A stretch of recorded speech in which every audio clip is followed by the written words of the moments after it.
Kumbukumbu 16 na ule mstari wa 16 unasema maneno haya.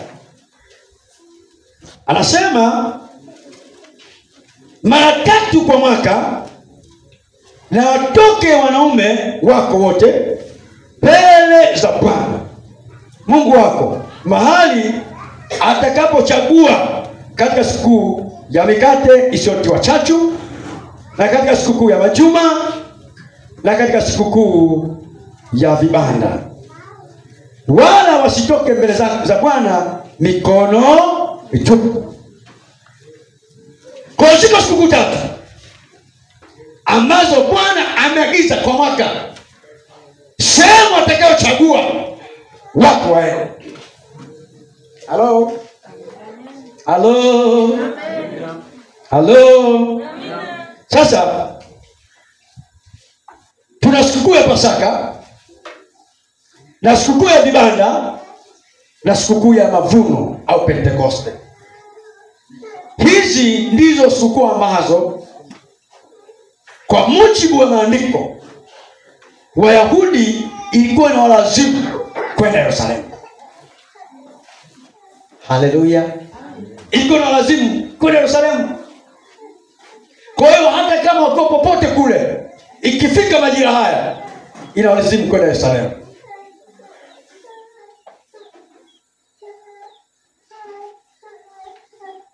Bwana apewe sifa. Tukianza na sikukuu ya Pasaka. Sikukuu ya Pasaka ilianza na Wayahudi.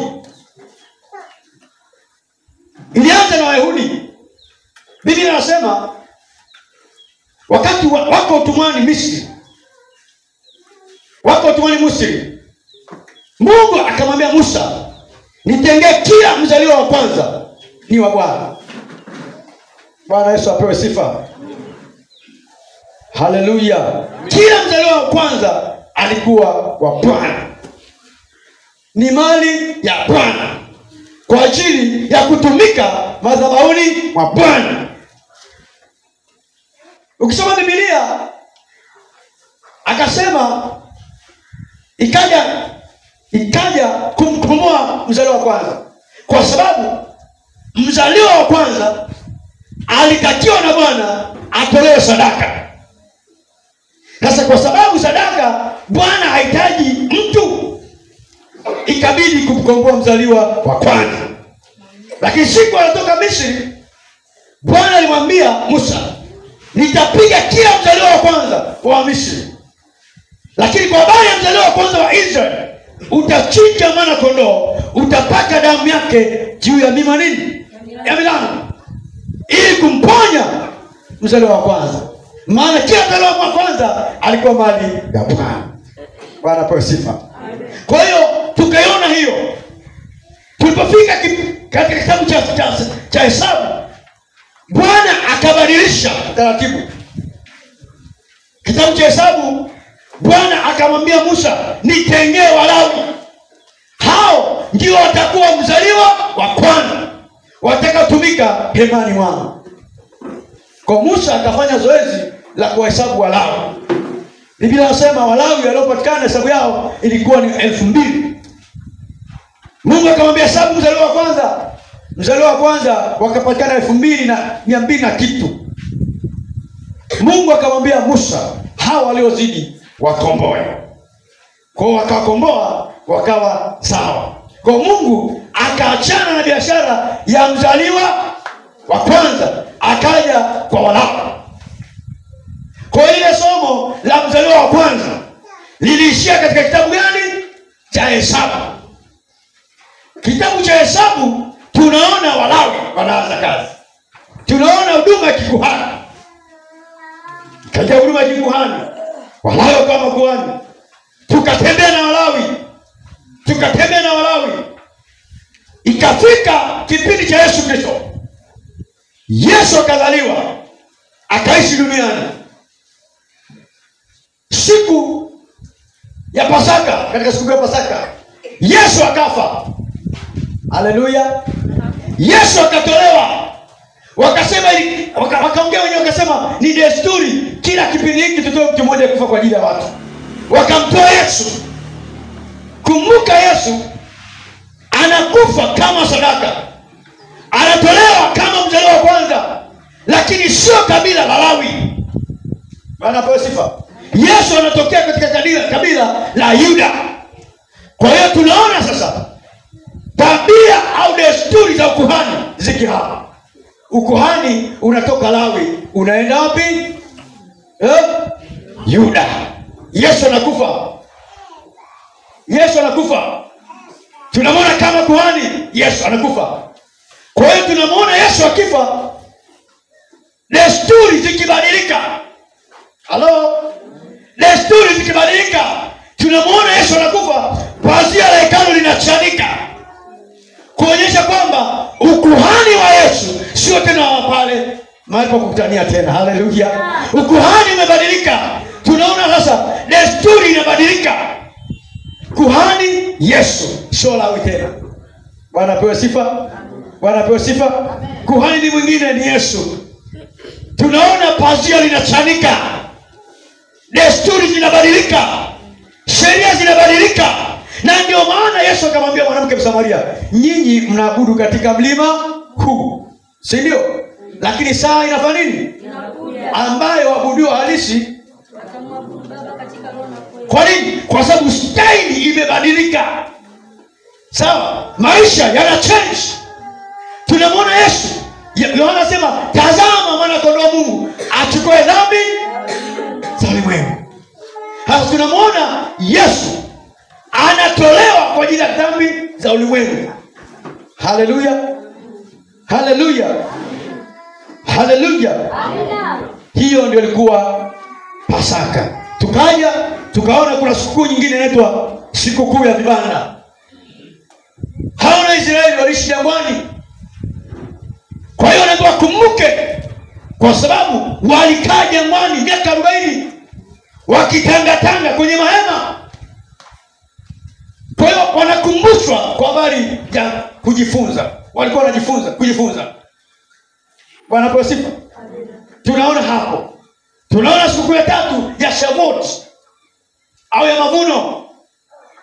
Hii siku ya 3 Biblia inasema, ukisoma inaitwa siku ya mavuno au Shavuot kwa Kiyunani.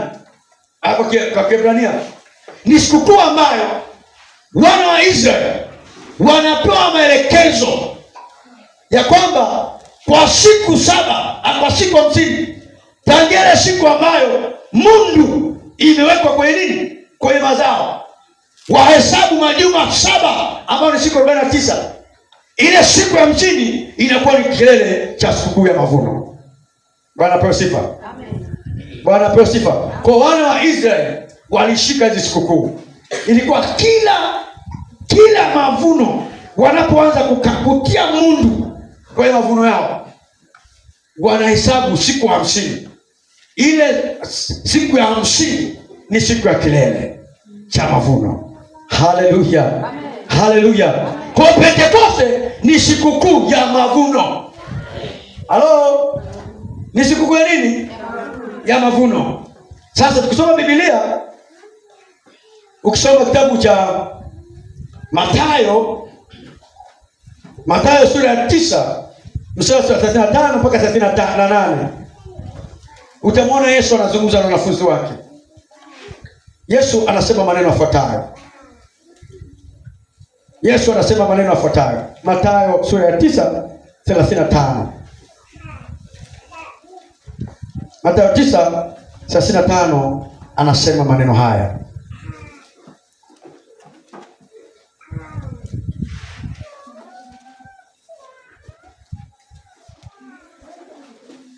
Yesu akasema,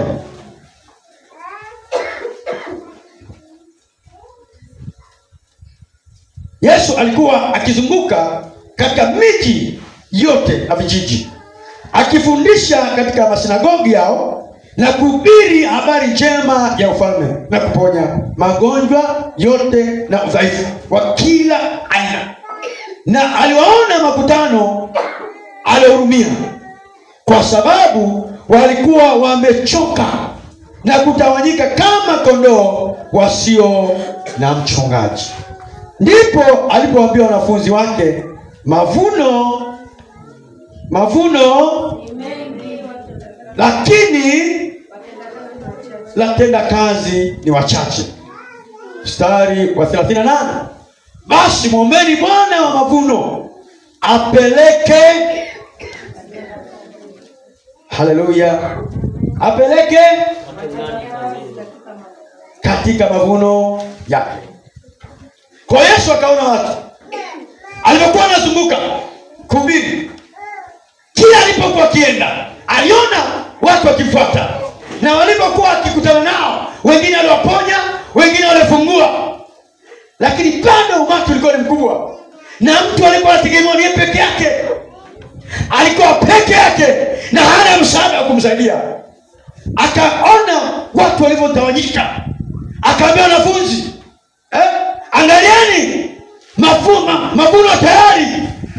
Akaziona roho ziko tayari kuvunwa, lakini akaona wavunaji hakuna. Akiangalia kina Petro, akiangalia kina Yohana, bado ni wadhaifu, bado hawajakomaa. Bwana Yesu asifiwe. Akiangalia wanafunzi hawajakomaa, bado hawana uwezo. Akamwambia, mwombeni Bwana wa mavuno apeleke watenda kazi. Bwana Yesu apewe sifa. Bwana Yesu apewe sifa. Bwana Yesu apewe sifa. Akamwambia, mwombeni Bwana wa mavuno apeleke watenda kazi, maana tayari hizi roho za watu ziko tayari kuokolewa. Watu wana kiu, lakini nani wa kuambia? Nani wa kuambia? Sasa tunaona mavuno yanaondoka kwenye mavuno ya zabibu, mavuno ya ngano, tunaambia kwenye mavuno ya watu. Bwana Yesu apewe sifa. Kwa siku ya mavuno inahama, inatoka kwenye zabibu, kwenye ngano, inahamia kwa watu. Yesu asema mavuno tayari. Mavuno tayari, lakini watenda kazi hakuna. Watenda kazi hakuna. Tunapoadhimisha siku ya Pentekoste, mara nyingi tunatamani tujae roho, lakini tunajaa roho kwa kazi gani? Tujae ili weje? Tufurahie wenyewe? Wangapi wananielewa? Tufurahie wenyewe? Tunene kwa lugha? Hapana. Biblia inasema mavuno tayari. Tumwombe Bwana mavuno apeleke watenda kazi.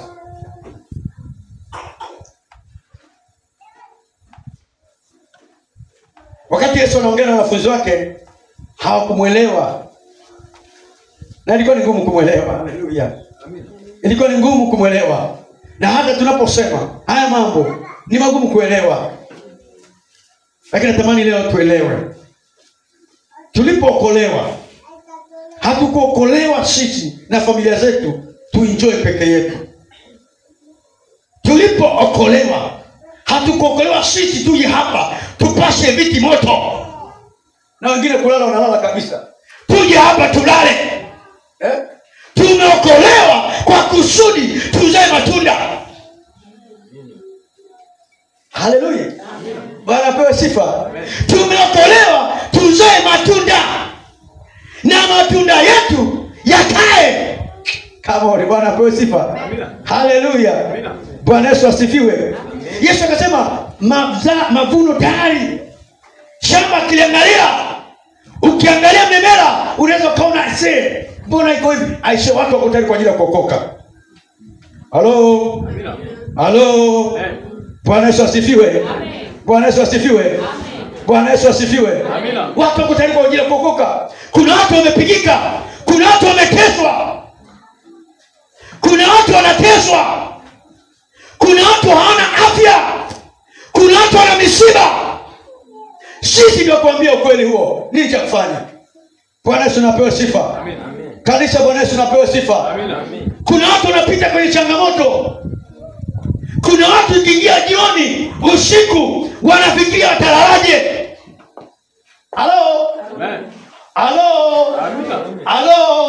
Wanawaza nitalalaje. kitandani. Lakini kuna watu ambao wanajua kweli tunakakaa ovyo. Haleluya. Tunalembea tu. Aisemi inaduma sana. Bwana Yesu asifiwe. Hebu punga kidogo hivi. Alafu mtikise jirani yako. Mtikise jirani yako, mwambie hey, amka. Wake up. Welcome. Bwana Yesu asifiwe. Mwambie amka, sio saa kulala hii. Amka. Sasa mwambie. Tunawezekana tusielewe, lakini itafika kipindi utaelewa. Utafika kipindi utaelewa. Sasa hivi unaweza usinielewe.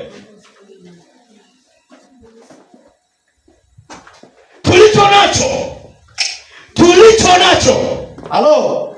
Tulichokirimiwa. Sijui nikwambieni, tulichokirimiwa. Halo. Hakuna mwenye uwezo wa kukiondoa. Ni kitu kikubwa sana. Tuna vitu vya thamani mno. Tuna vitu ambavyo ni vya thamani sana. Yaani sijui nikwambieni unielewe. Sijui nikwambieni unielewe. Haleluya. Haleluya. Yaani wewe una vitu vya thamani. Ndani yako kuna makombora. Ziko atomic bomb. Ziko nuclear bomb. Alafu hujielewi. Yesu anaambia wanafunzi wake, mavuno tayari. Lakini nikiangalia sioni mvunaji. Haleluya. Nikiangalia hapa sioni mvunaji. Na kweli kulikuwa kuna mvunaji. Maana Petro alimkana mara 3. Halo. Bwana Yesu asifiwe. Wakina Tomaso hata kuamini Yesu amefufuka waligoma. Yesu amefufuka, anamuona, anamwambia mimi mpaka nishike kovu. Mpaka nishike nini? Kovu. Hao ndio walikuwa na Yesu Kristo hao. Na ndio maana nasema ashe mavuno tayari. Lakini kiangalieni jopo, maana aliangalia wanafunzi, nikiangalia kina Kennedy hawaelewi. Haleluya. Bado hawaelewi. Bwana Yesu asifiwe. Bado hawaelewi. Lakini kama wangeelewa nini kiko ndani yao, wasingekuwa ovyo ovyo hapa. Mara nyingi sana tumekuwa tukisherehekea sikukuu ya Pentekoste kwa ujazo wa Roho Mtakatifu sana. Na tunajaa sana. Lakini tunabakia kujaa tu. Hatufanyi matumizi yewe Roho Mtakatifu. Sikiliza kwambie. Unajua wanaambiwa siku ya kwanza unapoweka mundu, unajua mundu, nani anajua mundu? Nani anajua mundu? Mundu ni nini? La kukatia majani. Mungu akamwambia siku unapoweka hilo katio la majani tayari kwa ajili ya kuvuna, hesabu majuma 70. Yaani ndani ya majuma 70 vuna itakipasavyo. Alafu majuma 7 ile siku ya 50 niletee ulichovuna, nionyeshe ulichovuna. Haleluya. Amen. Umeelewa vizuri? Yaani tangia ile siku, sawa, Yesu amefufuka. Halo. Amefufuka kama limbuko, sawa, kama mzaliwa wa kwanza. Mzaliwa wa kwanza wa tofauti, aliyekufa na kufufuka. Maana yake ni kwamba system ya maisha imebadilika kuanzia hapo. Maana Yesu ametangaza ukombozi, si ndio? Na kama ametangaza ukombozi, sisi wanafunzi wake tufanye nini? Halo, si tushangilie? Si tufanye kazi kama yanavyofanya? Bwana Yesu asifiwe. Lakini tumebakia tunategemea Pentekoste, tutajaza Roho Mtakatifu, tutanena kwa lugha, alafu tukimaliza kunena kwa lugha tunakula ugali. Unanena kwa lugha lika papa, alafu kitoka unakula ugali imeshia hapo. No! Nataka tubadilishe leo mtazamo. Bwana kwa sifa. Hii ni siku ya nini? Pentekoste. Maana yake ni mavuno. Ni kilele cha mavuno. Na ndio maana ukisoma Matendo ya Mitume, ukisoma pale, anasema walikuwepo watu wote, kila kabila ilikuwepo, si ndio? Kwa nini? Maana zilikuwa zinakuja kwenye kilele cha sherehe kuonyesha walichovuna. Haleluya. Kuonyesha walichovuna. Sasa sisi leo tuna nini tumevuna? Tuna nini tumevuna? Maana sio Pentekoste ya kwanza hii. Halo? Mama Godi, sio ya kwanza hii. Tumevuna nini? Au tunakuja tunasherehekea, tunajaa, tunaondoka majumbani mwetu. Maana ukisoma kwa habari za Roho Mtakatifu, Roho Mtakatifu ana kitu anafanya ndani ya mtu. Yaani kuna vitu anafanya ni sisi wenyewe hatuko tayari kutembea naye. Halo? Amina. Halo? Amen. Ukisoma kitabu cha Isaya 32 kuanzia mstari wa 15. Isaya 32:15. Isaya anatabiri. Isaya anafanya nini? Atabiri. Anasema hata Roho atakapomwagwa kutoka juu. Sawa?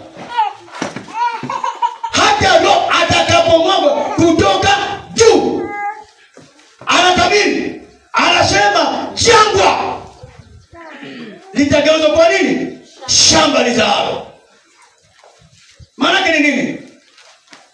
Maana ni nini? Kwamba kama tunavuna, kama sisi tunaamini juu ya kwamba sikukuu ni ya mavuno, kuna uwezesho ambao tunaupata hapa kwa njia ya Roho Mtakatifu. Anasema shamba lizaalo litakapohesabiwa kwa nini? Msitu. Unaona mabadiliko haya? Halo? Halo? Unaona? Unajua jangwani ni sehemu ambayo haina uhai. Ukitupwa jangwani, ashe maisha yako kwa taribu. Asasema Roho akimwagwa kutoka juu pale jangwani, naomba vuta picha jangwani ambapo ni mchanga tu, hakuna miti, hakuna maji, panageuka panakuwa shamba lizalo sana. Halo? Sawa, vuta picha. Na kama hapa palikuwa kuna shamba ambalo linazaa tu, la kawaida linazaa, huyu Roho akimwagika kwenye hilo shamba linageuka na kwa nini? Msitu. Manake Mungu anatamka miracles. Anatamka muujiza inayotokana na mwagiko wa Roho. Halo? Anatamka muujiza inayotokana na mwagiko wa nini? Kwamba atakapomwagika Roho, yaani hata kama huyu kijana ulikuwa unaona ni tia maji, yaani kiroho chake kimekufa kabisa, akikubali kujazwa na Roho Mtakatifu, anageuka, anakuwa nini? Shamba lizaalo sana. Na huyo ambaye alikuwa na kidogo tu, anakapojaa Roho anakuwa msitu. Sasa nataka niulize swali.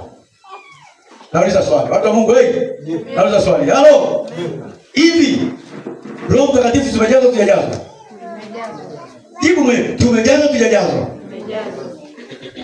Kuna mabadiliko? Tuna mabadiliko? Mwenye mabadiliko anambia mimi nao. Tuna mabadiliko? Nayo. Wangapi ni mabadiliko? Nyosha mkono juu. Wachache. Maana iko hivi, kama ukijazwa lazima badiliko liwepo. Kama una badiliko hujajazwa. Kwa mimi sio leo watu wengi hawajajazwa na Mtakatifu. Halo? Maana ukijazwa lazima liwepo na badiliko la kila kitu, kuanzia kupenda Mungu, kumshia Mungu, kufahamu. Maana huwezi kufahamu pasipo Roho wake. Sawa Pedro? Amen. Umeelewa vizuri? Umeelewa vizuri? Huwezi kufahamu Mungu pasipo neno, pasipo nini? Roho wake. Ndio maana anasema jangwa linageuzwa. Inakuwa nini? Shamba linageuzwa, linakuwa msitu. Tena anatamka pale, anasema ndipo nini? Haki. Sawa? unapokaa. Kuna vitu tunavitamani, lakini ili vitokee ni lazima uwepo Roho Mtakatifu. Hata kama tukitaka amani ya nchi, lazima Roho Mtakatifu awepo. Amina. Wanaposifa.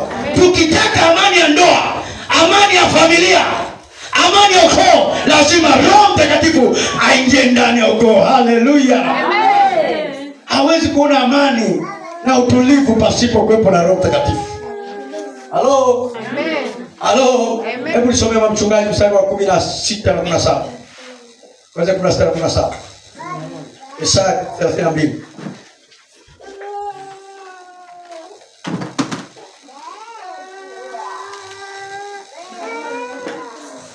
Isaya. Kazi mstari wa 18 kwa sasa. Ndio. Na watu wangu watakaa katika kao la amani na katika maskani zilizo salama. Hebu rudi 16, sura 16. Ndipo hukumu itakaa katika jangwa. Hukumu itakaa kwenye jangwa. Maana yake ni nini? Kutakuwa kuna mabadilisho. Endelea.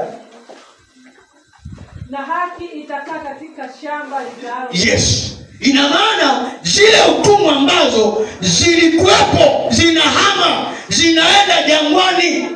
Sawa? Na haki inakaa kwenye shamba. Lakini sababu ni nini? Mwagiko wa Roho Mtakatifu. Na kazi ya haki itakuwa amani. Kazi ya haki itakuwa amani. Na mazao ya haki yatakuwa ni utulivu. Utulivu. Na matumaini daima. Matumaini daima. Hatuwezi kuwa na hivyo vitu kama Roho hajamwagwa juu yetu. Na watu wangu watakaa katika kao la amani. Watu wangu hawawezi kukaa kwenye kao la amani. Hatuwezi kuwa na amani, narudia tena, kama Roho Mtakatifu hayupo. Mbona ule mwema Roho Mtakatifu? Ndio. Yaani hata kwa taifa Roho Mtakatifu ni muhimu sana. Yaani hata kwa ulimwengu Roho Mtakatifu ni muhimu sana. Haya makorokoro yote tunayoona ni kwa sababu watu hawajajaa Roho Mtakatifu. Watu wangeokoka wakajaa Roho Mtakatifu, leo hii pasingekuwa na kutekana, pasingekuwa na kuuana, pasingekuwa na uzinzi, pasingekuwa na pombe, pasingekuwa na uchawi. Maana kwa sifa. Na hayo yote sisi tuna nafasi ya kubadilisha. Halo? Halo? Halo? Amen. Come on. Halo? Amen. Halo? Amen. Halo? Sisi ndio tuna wajibu wa kubadilisha hayo. Amen. Sio unakuja mnazubaa kama mlenda hapa. Sisi ndio tuna wajibu wa kuyabadilisha hayo. Amen. Haya mateso, magonjwa, watu wanaumwa, sisi tuna wajibu wa kuyaondoa. Yes. Hawaniamini hawaelewi. Yes. Hapo kashika shavu kabisa. Bwana Yesu asifiwe. Haya mapepo yanayotesa watu. Halo? Amen. Mapepo na majini tuna mamlaka ya kuyaondoa. Hallelujah. Bado hawaamini. Mchungaji una kazi. Haleluya. Nasema hivi, haya kina Subiani na Makata wanaotesa watu mitaani, tuna mamlaka ya kuwanyamazisha na kuwatoa. Haleluya.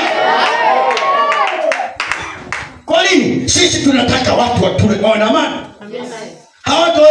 Hawatafurahi kama hata kuwa na amani kama sisi hatujasimama nafasi yetu. Bwana Yesu napewe sifa. Amen. Anasema Roho atakapomwagwa kutoka juu, mabadiliko lazima yatokee. Ukiona hauna mabadiliko, una tatizo. Bwana Yesu napewe sifa. Bwana Yesu napewe sifa. Bwana Yesu napewe sifa. Haleluya. Yesaya nabii anatabiri, anaonyeshwa na Roho Mtakatifu. Anaambiwa Yesaya, subiri, kuna majira ambayo Roho atamwagwa. Sasa hivi unapiga kelele, unahangaika na taifa, wakina mama unaambia ombolezi, lieni hawalii, vijana hatukesha. Sikiliza, kuna kipindi Roho atamwagika. Halo? Halo? Unajua kuna mambo mengine watukaji tunahamasisha sana, lakini ngoja Roho amwagike. Haleluya. Watu wanaonielewa, haleluya. Wanaonielewa, haleluya. Hakuja kuwa na kusukumana. Kasome Yoeli, anasemaje Yoeli? Funga Yoeli sura ya 2 pale. Fungua Yoeli sura ya 2 pale. Uone Yoeli anasemaje. Fungua Yoeli uone. Sura ya 2. Yoeli anatabiri hapo. Yoeli anatabiri anasemaje? Yesaya amesema roho atamwagwa. Akimwagwa jangwa shamba, shamba msitu. Yoeli anasemaje? Yoeli 23 anzia. 23. Tatu anzia. Biblia inasema, furahini basi. Furahini. Yes. Furahini basi, enyi wana wa Sayuni, mkamfurahie Bwana Mungu wenu, kwa kuwa yeye huwapa ninyi mvua ya masika kwa kipimo cha haki, naye huwanyeshea mvua ya masika na mvua ya vuli kama kwanza. Na sakafu za kupepetea zitajaa ngano, na mashinikizo yatafurika kwa divai na mafuta. Nami nitawarudishia hiyo miaka iliyo na nzige na parare na madumaru na tunuku, jeshi langu kubwa nililotuma kati yenu. Nani mtakula chakula tele na kushiba, na kulihimidi jina la Bwana Mungu wenu, aliyewatendea mambo ya ajabu, na watu wangu hawatatahayari kamwe. Nani mtajua ya kuwa mimi ni katikati ya Israeli, na ya kuwa mimi ni Bwana Mungu wenu, wala hakuna mwingine, na watu wangu hawatatahayari kamwe. Hata itakuwa baada ya haya ya kwamba nitamimina roho yangu juu ya wote wenye mwili, na wana wenu waume kwa wake watatabiri, wazee wenu wataota ndoto, na vijana wenu wataona maono. Tena juu ya watumishi wenu wanaume kwa wanawake katika siku zile nitamimina roho yangu, nami nitawaonyesha mambo ya ajabu katika mbingu na katika dunia, damu na moto na minara ya moto. Jua litageuzwa kuwa giza na mwezi kuwa damu, kabla haijaja hiyo siku ya Bwana iliyokuu na itishayo. Amen. Bwana Yesu asifiwe. Umeona hapo? Yesaya anaambiwa shamba, anaambiwa jangwa litakuwa shamba lizaalo. Shamba lizaalo litakapohesabiwa kwa nini? Msitu. Akaondoka Yesaya. Anakuja Yoeli. Yoeli anaanza kuwaletea matumaini. Haleluya. Amen. Matumaini yanaanza kurejea. Analetea habari za matumaini. Anaambia nyinyi sikilizeni, yale yaliyoliwa na parare. Halo, yaliyoliwa na madu, yaliyoliwa na nini? Nzige. Sasa ya kurejesha kwa nini? Imewadia. Bwana apewe sifa. Lakini inawadiaje? Anaambia hata roho atakapomwagwa kutoka nini? Juu. Asema hata atakuwa hapo. Roho Mtakatifu atafanya nini? Atakapomwagika. Ndiyo haya unayosikia yanatendeka sasa. Bwana apewe sifa. Bwana apewe sifa. Anasema atakapomwagwa Roho Mtakatifu. Sawa? Wana wenu, binti zenu, wazee, sikiza kwambie, kama walikuwa kukaa ovyo ovyo, huko wamepewa kazi. Haleluya. Bwana apewe sifa. Yaani kama vijana ulikuwa ovyo ovyo, soma hii Biblia vizuri. Hapo kuna kazi umepewa. Kazi gani kijana? Kijana kazi gani umepewa? Kijana umepewa kazi gani? Wamelala kabisa, hata habari hawana. Wazee wamepewa kazi gani? Wakina mzee Anderson, wao ndio wataota ndoto. Sawa? Bwana nimeota ndoto. Hapa sasa hivi kuna kanisa litajengwa hapa. Vijana wanaota, wanapata maono, wanaenda wanachukua miti, wanapanda pale. Mzee Anderson anapiga makofi, nilionyeshwa miaka kadhaa iliyopita. Bwana apewe sifa. Mama, ndivyo inavyokuwa. Kwa kama umejazwa na roho na hauna chochote unachofanyizalisha, wewe ni sifuri. Wewe ni nini? Ni nini? Sifuri. Kama una chochote ni sifuri. Biblia imesema hapa. Haleluya. Biblia imesema nitawamwagia roho wangu siku za mwisho. siku za mwisho nitamwaga roho wangu kwa wote wenye mwili. Wana wenu, mabinti zenu, vijana wataona maono. Wataona nini? Waliposikia kuona maono, basi ni maono ya kuoa. Waliposikia wataona maono. Bwana Yesu asifiwe. Bwana Yesu asifiwe. Haleluya. Wakajua hapa ni kuoa tu hapa sisi. Kwa vijana wakajua haya maono ni ya kuoa. No! Ni maono juu ya kazi ya Mungu. Bwana Yesu anapewa sifa. Vijana mmesikia anachosema? Ndio. Ni maono juu ya nini? Kazi ya Mungu. Wamegoma. Ni maono juu ya nini? Kazi ya Mungu. Yes. Ni maono juu ya kazi ya Mungu. Bwana Yesu anapewa sifa. Haleluya. Sasa leo ni siku ya Pentekoste. Leo ni siku ya nini? Ya Pentekoste. Nataka leo tuadhimishe hii siku kuu. Tutakuwa tuadhimishe kwa kuonyesha mavuno tulionayo. Sasa kwa sababu mavuno hatuna. Sawa? Leo tutaadhimisha kwa kujaa Roho Mtakatifu. Alafu Pentekoste nyingine tunaonyesha nini? Vijana nasema maono. Halo.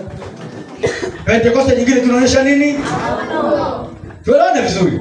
Tunaonyesha nini? Maono. Leo hatuna nini? Mavuno. Kwa sababu tumezubaa. Lakini Pentekoste nyingine tunaonyesha mavuno. Sasa leo tutajaa Roho Mtakatifu. Sawa? Tutajaa nini? Roho Mtakatifu. Tutajaa Roho Mtakatifu leo. Kila mtu atajaa Roho Mtakatifu kwa jinsi ambavyo anahitaji kujaa. Sasa ngoja nikupe tu instruction kidogo na kujaa Roho Mtakatifu. Sasa baba Michael na baba Godi utulie. Sasa unisikize kwa makini. Ila kupa instruction ya kujaa. Alafu wewe nalala hapo jirani yako mwamsha sasa. Natosha. Mwamsha wake natosha. Sasa nisikilize. Nisikilize sawa eh? Nisikilize kwa makini. Roho Mtakatifu. Roho Mtakatifu ni Mungu. Shika Biblia yako. Ndakupitisha haraka haraka kama niko. Sawa? Ni nani? Ni Mungu. Sawa eh? Kwa hiyo shaka. Roho Mtakatifu ni Mungu. Ni nafsi ya tatu ya Mungu. Tunaye Mungu ambaye ana nafsi tatu. Nisikize kwa makini sana. Tukitoka hapa tunaomba. Ukipotea hapa basi tumepotea hata baadaye.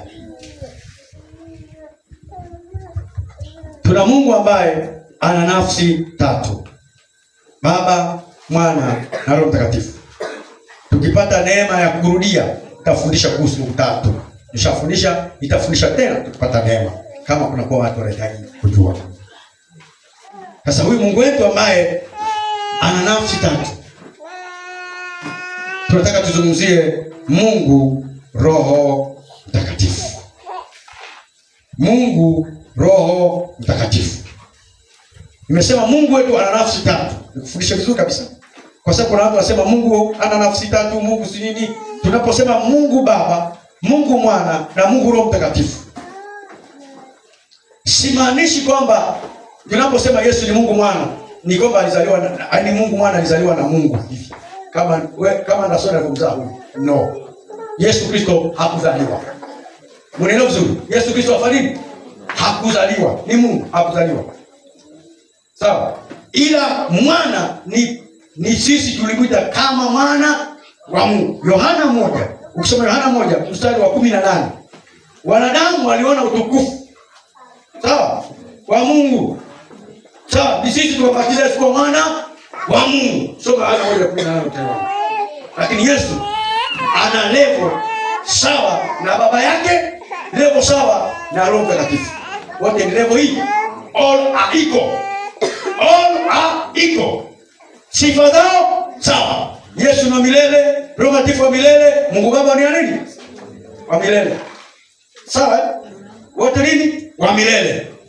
wote wana nguvu. Baba ana nguvu, Mwana ana nguvu, Roho Mtakatifu ana nini? Ana nguvu. Kwa wanafanana viwango vyao vyote. Sawa? Isho kusema kwa jina la Baba, la Mwana na Roho Mtakatifu, hiyo ni priority. Sawa? Ni kama upendeleo kutamka. Lakini ukisema Yesu, umesema mamlaka ya kiungu moja kwa moja. Ukisema Roho Mtakatifu, umesema mamlaka ya kiungu. Ukisema Mungu Baba, umesema mamlaka ya kiungu. Ni mgawanyo wa kazi. Why? Tunakemea kwa jina la Yesu, hatukemei kwa jina la Baba. Ni mgawanyo wa majukumu. Sawa? Ni mgawanyo nini? Majukumu. Kwamba Mwana ndiye aliyejitoa kufa msalabani. Na ndio maana kila goti, kila ulimi unakiri kwa nani? Kwa Yesu Kristo. Bwana Yesu. Na kila jambo duniani tunaomba kwa jina la nani? La Yesu. Kwa sababu yeye ndiye aliyekufa kwa ajili ya wanadamu. Amina. Umeelewa vizuri? Amina. Umeelewa vizuri? Umeelewa vizuri? Amina. Ndio maana tunakemea pepo kwa jina la Yesu, hatukemei kwa jina la Baba wala la Roho Mtakatifu. Sawa? Tukiomba ugonjwa, pona kwa jina la Yesu. Kwa nini? Ndio jina lenye mamlaka hiyo. Linachukua mamlaka hiyo. Kwa hiyo tunaposema Mungu mwenye nafsi tatu, wote watatu ni Mungu. Amina. Lakini wana hali tabia moja. Sawa? Wanapatana kwa hali tabia moja. Hatuna Mungu watatu, tuna Mungu huyu mwenye hali tabia moja, mwenye nafsi tatu. Ndio nasema kama unataka shule, tafuta siku tutakufundisha. Hali tabia moja, lakini ni Mungu mmoja, nafsi tatu. Sawa?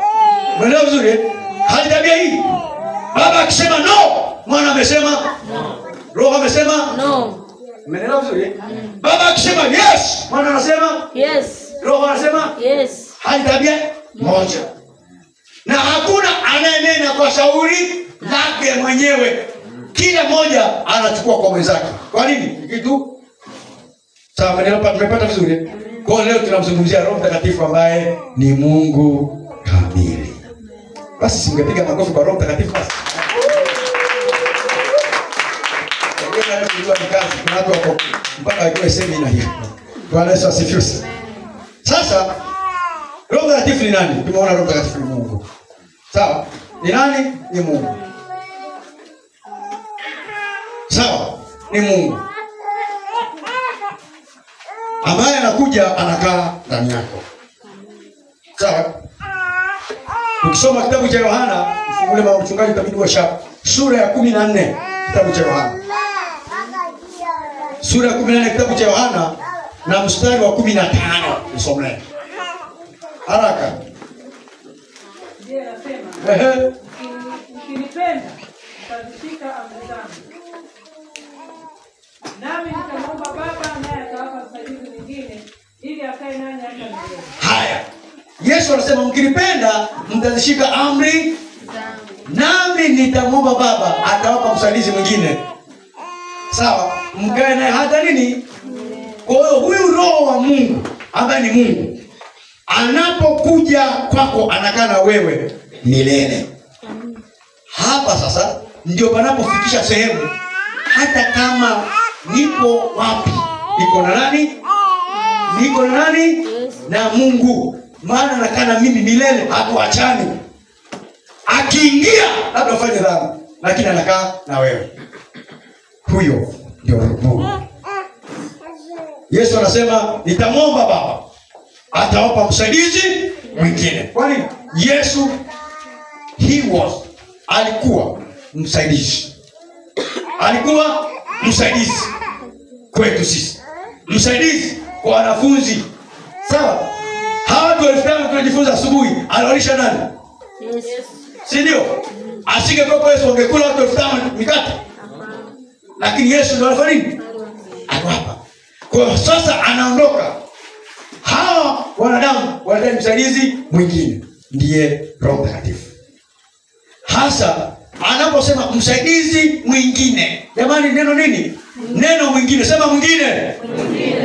Manake kwa Kiyunani, sawa, kwa Kiyunani inaitwa alos. Alos manake ni mwingine mwenye viwango sawa na aliyeondoka. maana yake ni alos. Sawa? Sio kwamba tunahitaji oksijeni. Tunahitaji msaidizi ambaye viwango vyake ni sawa sawa na nani? Kama chuko akiondoka, mnamchungaji nani? Friend. Viwango ni sawa sawa. Sawa? Viwango sawa sawa. Hakuna aliyepungua. Bwana Yesu asifiwe sana. Ukisikia heteros ni msaidizi ambaye viwango vinatofautiana. Lakini ukisikia alos, ukisoma Biblia ya Kigiriki inasema alos ni kwamba viwango sawa sawa. Kwa hiyo na maana viwango vya Yesu, haleluya. Viwango vya Yesu. Viwango vya Yesu ni sawa sawa na viwango vya Roho Mtakatifu.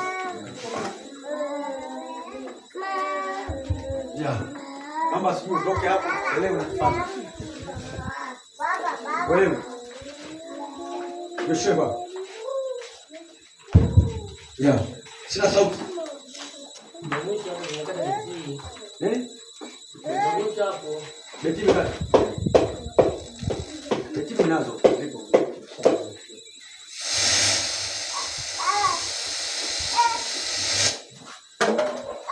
Chukua nyingine weka beti hapo. Au nipe mic nyingine. Na beti zote hizi. Hallelujah. Yes. Hallelujah. Bwana Yesu asifiwe. Amina. Bwana Yesu asifiwe. Amina. Bwana Yesu asifiwe. Amina. Kwa tunaona hapo? Tunaona hapo? Sawa. Viwango vya Yesu. Yoshua yuko hapa sasa kusaidia. Viwango vya Yesu na viwango vya Roho Mtakatifu vinalingana. Sawa?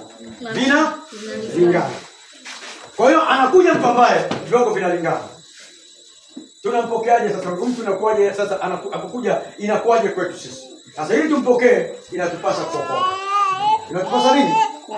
Inatupasa nini? Kuokoka. Inatupasa kuokoka. Sawa? Inatupasa kuokoka. Naomba tufungue Biblia zetu.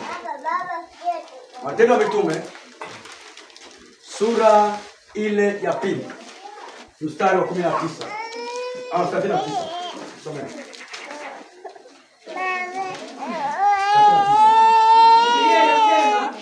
Kwa kuwa ahadi hii ni kwa ajili yenu na kwa watoto wenu. Aya 37 au 36. 36.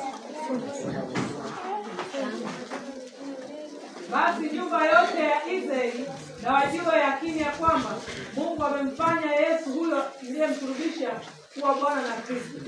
Waliposikia haya wakachoma mioyo yao.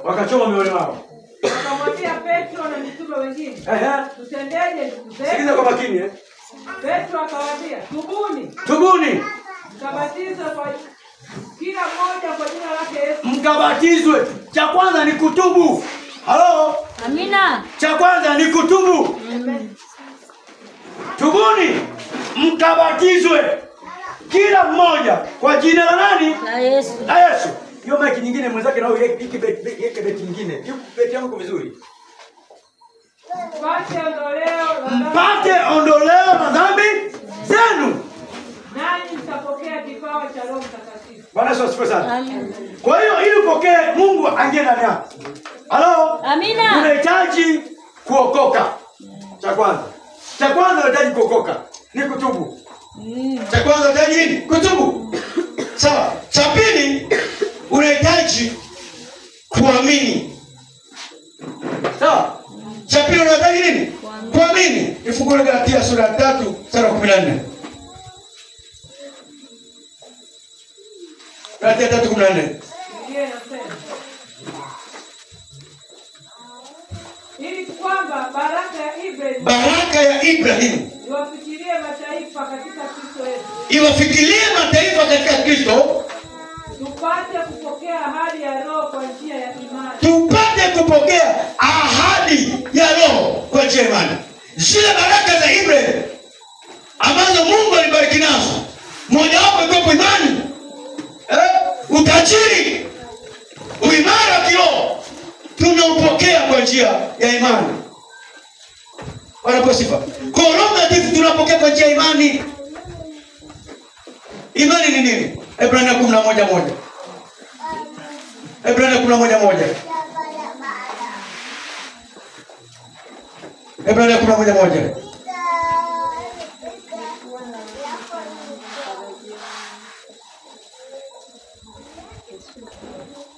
Imani ni kuwa na hakika, ni bayana ya mambo yatarajiwayo, si ndio?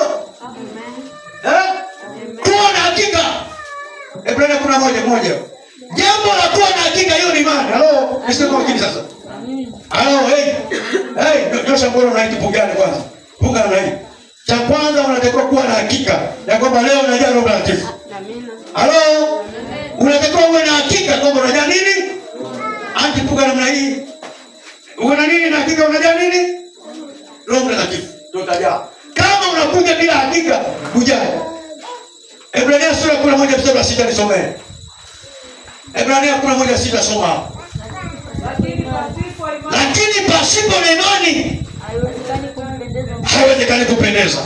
Maana kila mtu amwendeleaye Mungu lazima aamini kwamba yeye yupo na kuwapa thawabu wa Mungu. Lazima aamini kwamba yupo Mungu. Na mchana leo najaa. Come on, haleluya. Na mchana leo napona. Sina kwambie hata kama wamesema, daktari amesema unakufa, ukiweka imani kwa Yesu Kristo unainuka. Wangapi umeelewa? Amen. Wangapi umeelewa? Amen. Kwa hiyo lakini Yesu kutokuwa na hakika, Mungu anakuchukia sana. Halo. Kwa imani ni kwa hakika. Na usipokuwa na hakika, usiende mbele za Bwana. Kama ni wasiwasi, usiende kwenye maombi. Maana hata Mungu anakasirika katika kitu kama hicho. Bwana Yesu na asifiwe. Wangapi wameelewa vizuri? Kwa hiyo ndio maana katika maombi kuna watu wanapokea na wengine hawapokei. Wengine wanajaribisha, wengine wanasema nataka kupata hiyo kitu. Kwa hiyo tumeona cha kwanza kuokoka, cha pili imani. Tumejifunza imani ni nini? Kuwa na hakika ya mambo yatarajiwayo, yapi hayo? Ya kwamba kuna kitu kinakuja. Hata kama sikioni, kwa nini? Kwa macho. Bwana kwa sifa. Wale wa zamani ndio wanaweza kanielewa vizuri. Watu wa zamani mpo, nyosha mkono juu. Mnafahamu negative, na nafahamu negative hapa. Anafahamu negative, nyosha mkono juu. Ninyi wa 2000 shusheni mikono. Negative mtarudia wapi? Ukipigwa picha zamani, kabla nionyeshe ukapigwa ile picha, kuna karatasi na kuna ka plastiki fulani unapewa hivi. Akaonyesha picha yako kuioni vizuri. Unaiona kwa maruwe yani angalie yani angalie. Hata sura yako unaweza usijue. Hiyo inaitwa negative. Kakipeleka kwenye mitambo, tayari unatokea umeshika shilingi 10,000, umeshika soda, maana ndio picha zetu zamani hizo. Haleluya. Au umeweka dole, au umepiga umegemea gari, au umeshika redio. Bwana kwa sifa. Watu mbili tulieni nyinyi. Kaitwa negative. Hasa imani ni kama kwenye negative. Umepiga picha, unaonyesha picha yako hapa nzuri unasema hii nzuri lakini hujaiona. Unaona kiwingu kama kiwingu. Na hivyo katika swala imani ndio hivyo. Ni kama vile huoni kitu, lakini baada ya muda, haleluya. Haleluya. Baada ya muda kitu kinatokea. Unajua wakati Elisha aliomba, ni Elisha kwa habari ya mvua. Akamtuma mtumishi wa kama Elia. Alimwomba, akamtuma jamaa, kaa kule angalia, mimi naomba huku. Jamaa anakoroma tuliki. Anauliza vipi huko? Hapa nikiangalia sioni chochote. Akamwambia tulia. Akamwambia naona kawingu kabali, akamwambia haya. Sasa timua. Haleluya. Haleluya. Akamwambia timua, maana sasa inakuja mvua. Haleluya. Ndio imani hiyo. Anaona kabila kadogo, anaambiwa sasa fanya nini? Timua. Maana hiyo mvua inakuja sio kawaida. Ndio imani. Wangapi wameelewa? Amen. Wangapi wameelewa? Hata kama hata kama daktari amepitisha kabisa akasema tunakupa siku 7, imani inaweza ikabadilisha hizo siku 7. Naongea na nani pale? Naongea na mtu? Mtu naongea naye? Mtu naongea naye? Yaani hata kama umesema hautaishi, imani kwa Yesu Kristo unaishi. Bwana pewe sifa. Kwa tumeona imani. Tumeona nini? Imani. Kwa kumbe cha kwanza ni okoka. Cha pili imani. Cha tatu kiu. Yohana 7:37. Isome pale. Kiu, kuwa na hamu. Yaani ushauku ndani yako. Yaani inawezekana kila siku mimi sijai. Hiyo kiu, hamu. Yohana 7:37 nisome. Hata siku ya mwisho. Kubwa ya sikukuu. Yesu akasema mtu akiona kiu na aje kwangu anywe. Yes. Endelea. Mtu akiona kiu aje kwangu anywe. Akasema aniaminie. Imani inakuwa tena. Kama vile maandiko yalivyonena. Maandiko yalivyonena hayasemi uongo haya. Endelea. Maji. Mito ya maji yaliyo hai kutoka ndani yake. Sasa sikiliza sasa. Mito ya maji iliyo hai. Baba Anton, mzee unasikia? Ndani yako inatoka mito ya maji iliyo hai. Maana ni nini? Kuna watu watapata uponyaji, uzima, afya, amani kutokea kwako wewe. Bwana Yesu asifiwe. Bwana Yesu asifiwe. Kuna watu wanapokea vitu kutokea wewe. Na ndio nasema mito ya maji iliyo hai. Iliyo hai itatoka ndani yako. Tukishaja Roho Mtakatifu tunatakiwa tutoe maji. Tutoe chemchem za uzima kwa wengine. Amen. Bwana Yesu asifiwe. Tutoe chemchem za uzima kwa wengine. Watu wapate afya. Sijui unanielewa ninachosema. Endelea kumaliza kusoma hapo.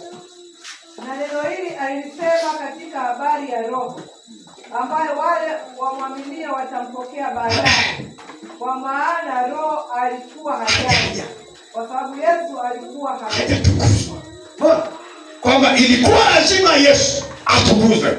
Amalize kazi yake kwa ushindi. Na ndio maana tukajifunza tetelestai.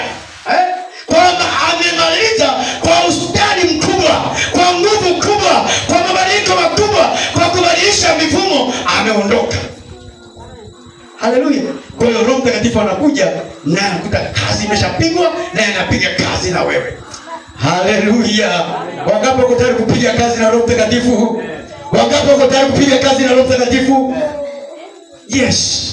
Tumeona kiu inaingia hapo. Kiu inaingia hapo. La 4, ahadi. Nisikize nikwambie. Hiyo ni nini? Ahadi. Tumemwona Yesu Kristo alipokufa akabadilisha sheria. Sheria zikabadilika, ukuhani ukabadilika na ahadi zikabadilika. Nisome kitabu cha Matendo ya Mitume sura ya 1 mstari wa 4. Mitume 1:4 nisome pale. Mitume 1:4. Hata alipokutana nao aliwaagiza wasitoke Yerusalemu. No. Bali waingojee ahadi ya Baba. Waingojee ahadi, promise. Waingojee promise ya Baba ambayo mlisikia kwangu. Luka 24:49 some pale.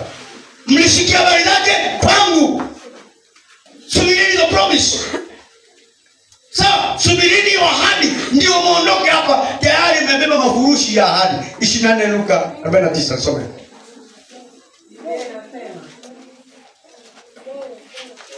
Na tazama nawaletea juu yenu ahadi ya Baba. Tazama nawaletea juu yenu ahadi ya Baba yangu. Yesu asema ahadi ya Baba yake.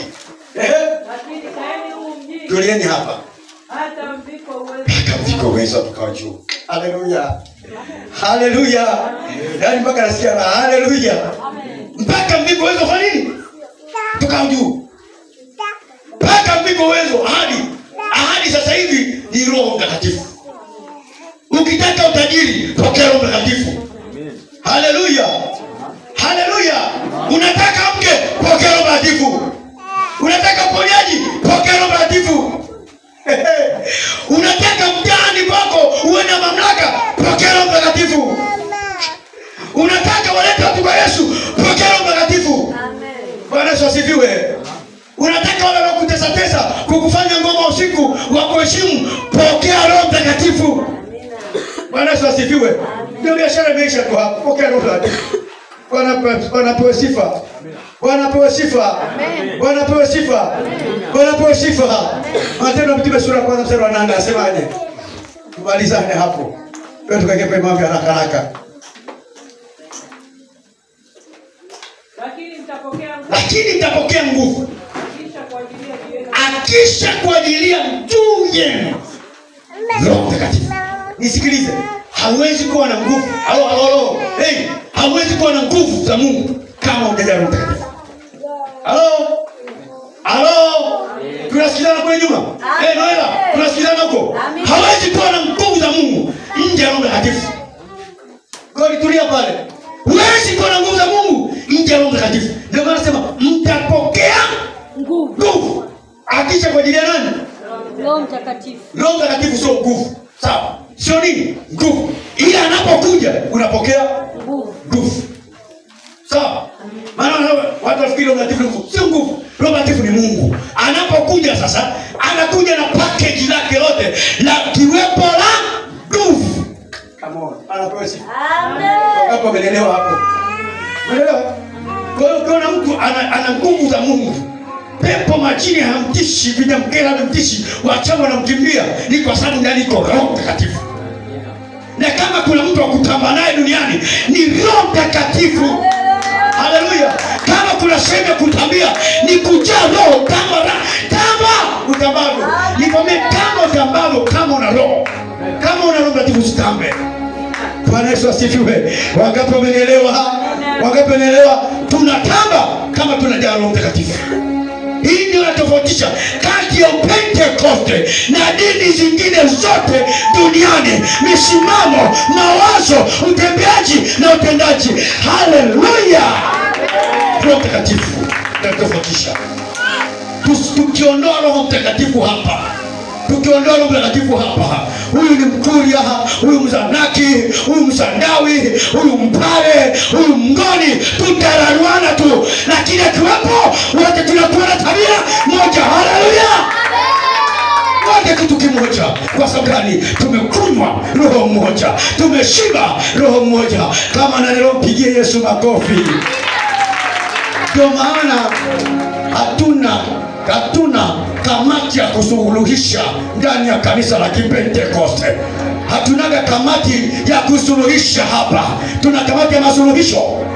Lakini ukienda kwenye dini unasikia yule ni kiongozi wa nizamu. Hapa hatuna kiongozi wa nizamu. Kiongozi wa nizamu ni moja, ni Yesu Kristo, na Roho Mtakatifu akiingia anamaliza. Haleluya. Hatuna hayo. Kwa nini? Roho Mtakatifu.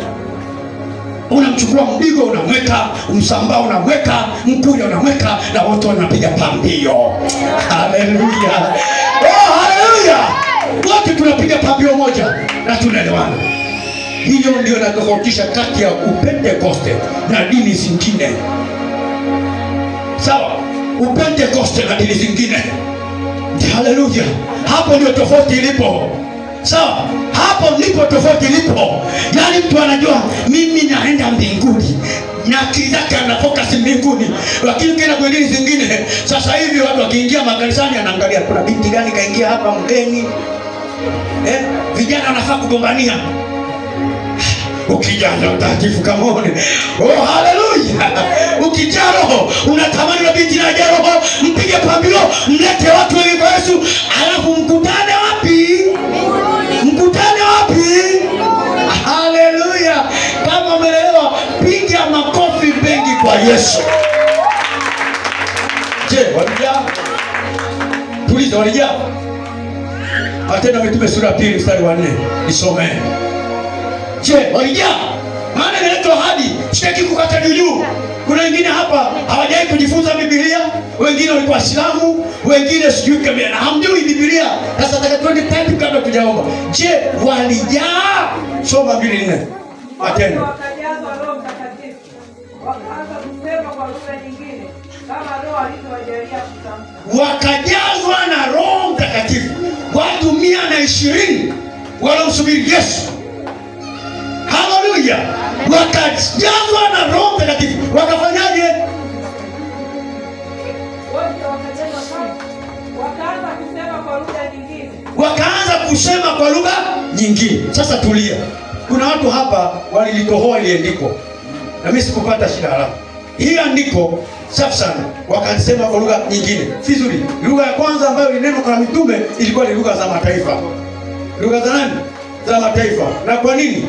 Roho Mtakatifu alikuwa yupo kazini kueleza Injili. Sawa. Kueleza nini? Injili. Lakini baada ya hapo hawakunena hivi tena. Hawakunena hivi tena. 19:6 nisome Matendo ya Mitume. Hakurudia hiyo. Hiyo ilikuwa ni ya kwanza. Ikaishia hapo. Watu 3000 wakasikia wakaokoka. Matendo ya Mitume sura 19 mstari wa 6 nisome. Na Paulo alipokwisha kuweka mikono juu yao. Naam.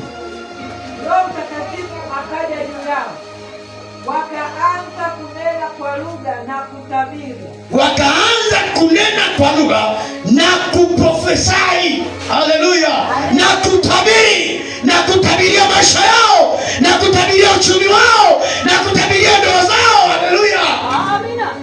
Mwenyewe vizuri. Na shindano unaenda kutabiriwa. Jalo Mtakatifu katabiri mwenyewe. Haleluya.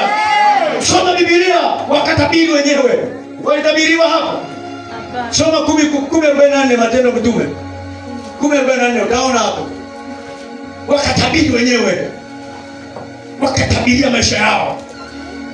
Kama Ezekieli alipotabiria mifupa, wanatabiria mifupa yao. Haleluya. Petro alipokuwa akisema maneno hayo, Ndio. Roho Mtakatifu akawashukia wote waliosikia. Yes. Na wale waliotahiriwa walioamini wakashangaa watu wote waliokuja pamoja na Petro, kwa sababu mataifa nao wamemwagiwa kipawa cha Roho. Mataifa hao sio Wayahudi, mataifa wanaanza kujaa Roho Mtakatifu.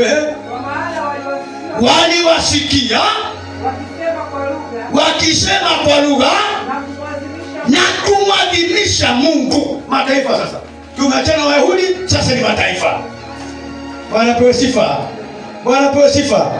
Bwana pewe sifa. Maana kuna watu wengine wanasema wao wanajua kuja kunena kwa lugha, hiyo ilikuwa ni Wayahudi tu, sisi mataifa wengine. Inatuhusu sana. Haleluya. Inatuhusu sana. Ukisoma ile Matendo ya Mitume sura 2 mstari 38 anasema na kwa mataifa na watu walioitwa. Walioitwa na Bwana Mungu wetu wamjie ni kala ile wanataka kuja. Wanastahili kuja pia. Kwa hiyo tumeona hapa wakija na kusema kwa lugha na kunena kwa lugha. Nini maana ya kunena kwa lugha? Nini maana ya kunena kwa lugha?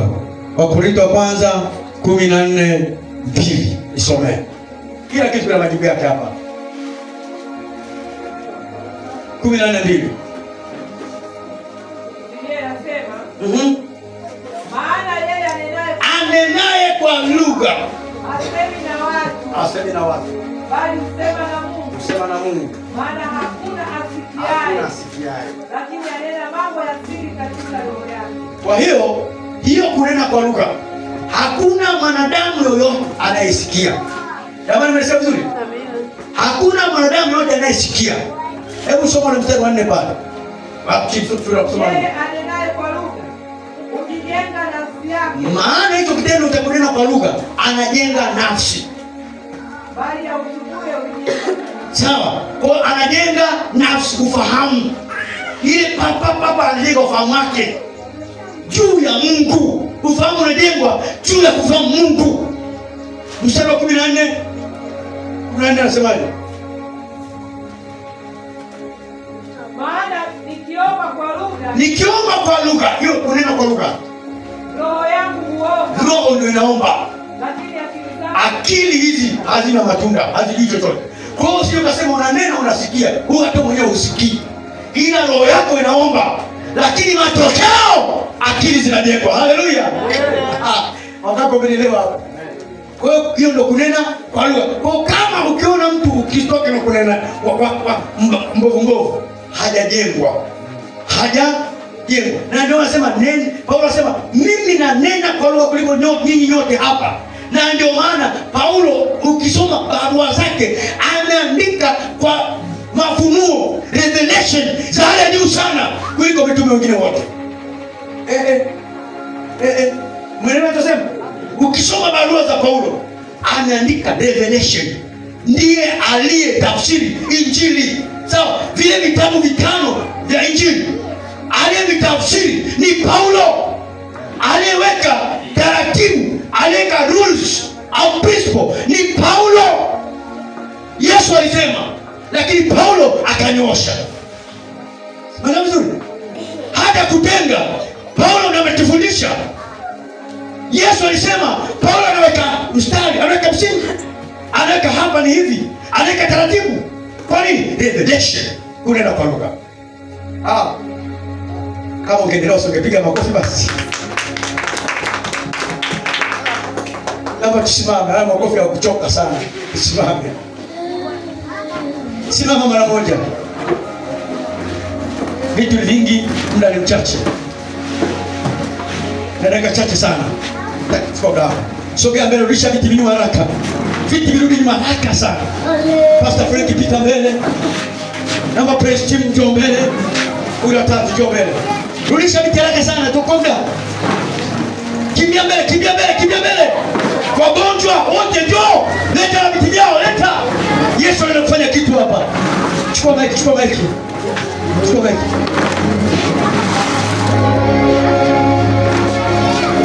Sogea watu wote.